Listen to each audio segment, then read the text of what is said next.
In the world of programming, some of the simplest ideas are also the most powerful, and honestly, sometimes the most dangerous.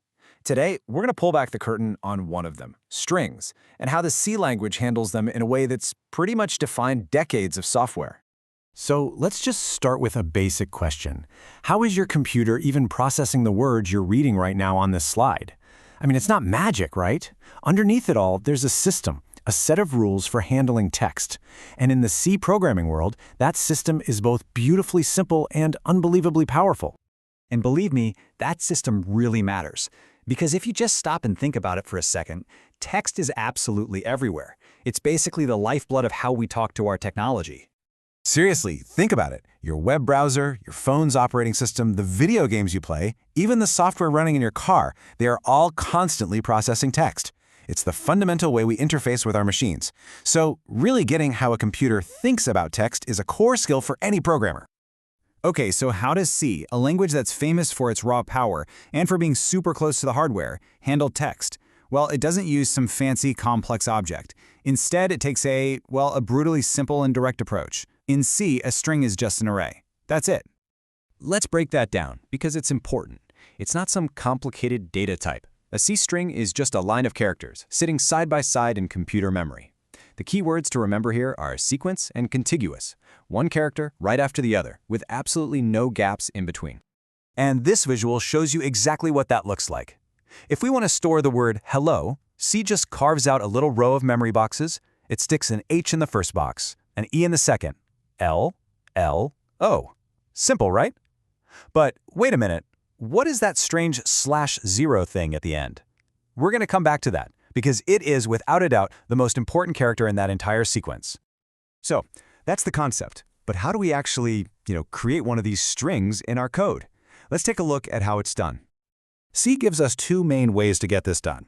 Over on the left, you've got the shortcut pretty much everyone uses. Just put your text in double quotes. Easy. But the right side, that shows you what C is really doing under the hood. It's literally creating an array of characters, H, then I, and then, look, there it is again, that all-important /0. So, here's the secret. When you use those convenient double quotes, C is doing you a huge favor. It's automatically tacking on a secret invisible ingredient at the very end of your string.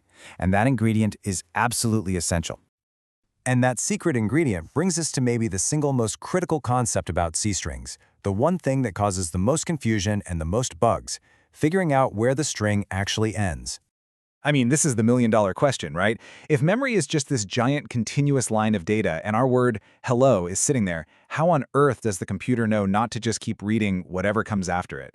How does it know the string isn't hello and whatever random junk is next in memory? The answer is actually really elegant. Think about it like this. Just like you and I use a period to know when a sentence is finished, C uses a special character to know when a string is finished. It needs a full stop. And that period has a name. The null terminator. You'll see it written as \0, but it's an invisible control character you'll never actually see on your screen. Its job is vital. Its numerical value is literally 0, and it acts as a universal stop sign for any function in C that needs to read a string. Okay, let's just nail down a few key facts here, because they're super important. First, 0 is one single character, not two. Second, and this trips people up all the time, it is not the printable number 0.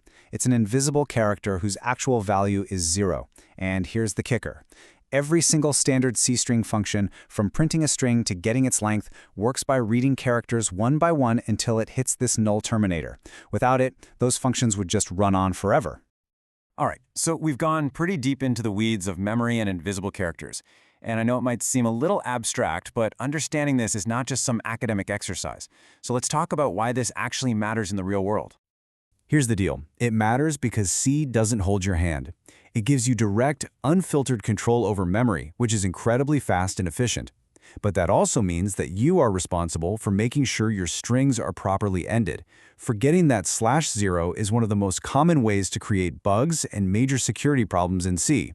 And you have to understand this, because this super simple model is the bedrock of how text has been handled for decades in so much critical software, from your OS to the servers that run the internet. This quote really just sums it all up perfectly. C trusts you. It gives you the power to manipulate memory directly to get the best possible performance. But with that power comes the responsibility to manage it correctly. And the null terminator is a perfect example of that whole philosophy in action. So I'll just leave you with this one last thought. We've seen how important that period at the end of the sentence is. But what actually happens if you forget it? What happens when a program is told to print a string and it never finds that stop sign? Well, it just keeps on reading through memory. And what it finds there can lead to some of the most spectacular crashes and serious security flaws in the entire history of computing. But that's a story for another time.